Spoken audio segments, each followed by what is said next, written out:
All right, our next guest is Senator Marco Rubio, coming to us with maybe some solutions to the big questions that we have on how to approach what's happening in this country. And Senator, it's great to see you. Thank you. Thank you. Forgive me for engaging in some reductive reasoning, but there are two ways really to run a society, and there's, we argue about it all the time. You can either redistribute assets to affect an equal outcome, or you can guarantee equal opportunity. And I think you've seized on it here. For Republicans to win back the hearts and minds of voters, we need to fix this, because opportunity is not equal. It depends on where you're born and what kind of family you're born into.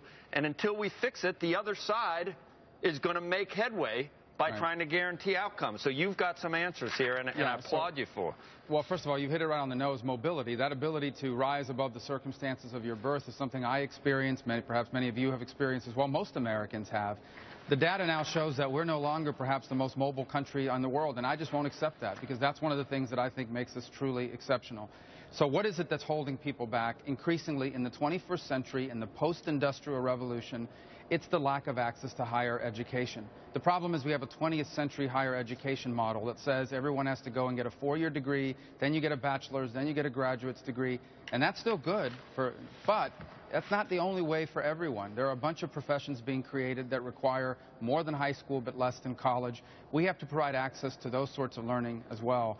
And then you've got this explosion in technology that's brought knowledge and learning to more people than ever before, but we don't reward it with a degree, we don't pay for it with federal student aid, and that makes it inaccessible to many, many people. And that's why you have $1 trillion in student loan debt out there today across this country. So I propose 3 things. 1, more information for students. I filed a bill called Right to Know Before You Go with Senator Wyden. That means students will be told before they take out a loan, this is how much you can expect to make when you graduate with this degree from this institution.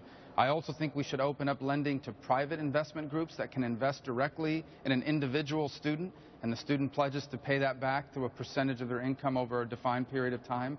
And finally, we need to open up the accreditation process and be able to allow people to get credit and ultimately degrees based not just on classroom work, but also on life experience, work experience, areas that you can show aptitude in through testing, and online learning. Yeah. What are we going to use all those liberal art schools for, those facilities? What are we going to use those for when people see what you can actually expect to make with those degrees and we shut them all down? What's going to happen? Some people will still choose that route. For example, I teach a political science course at Florida International University, and many of those students are taking that course because they want to be journalists or politicians, or they want to go to law school. I know, exactly.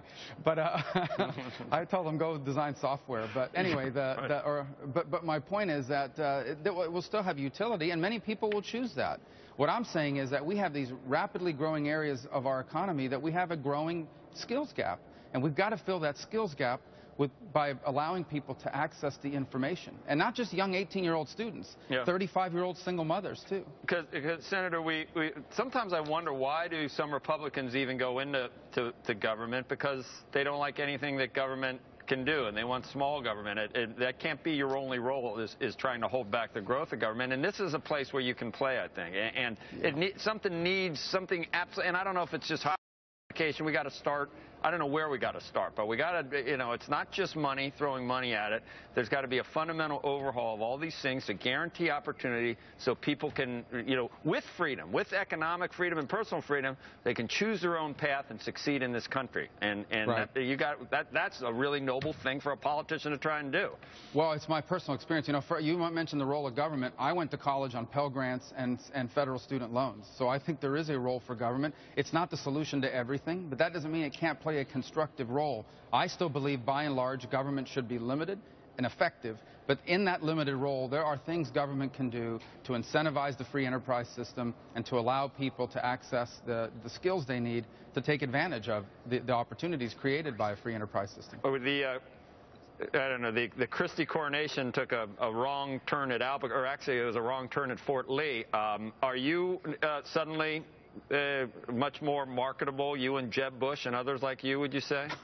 Well, first of all, I would just say that I honestly this is not part of anything like that. As I've said already, at some point next year I'm going to have to make political decisions simply because my term in the Senate is nearing the end of its first term.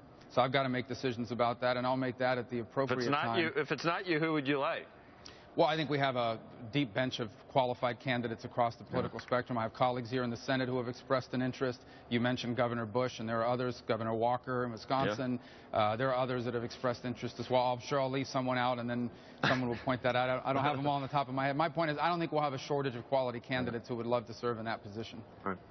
Senator, thank you. Thank you. All right. We appreciate it. And it's not that far off, is it? And November this year isn't that far off either. Anyway, we appreciate it.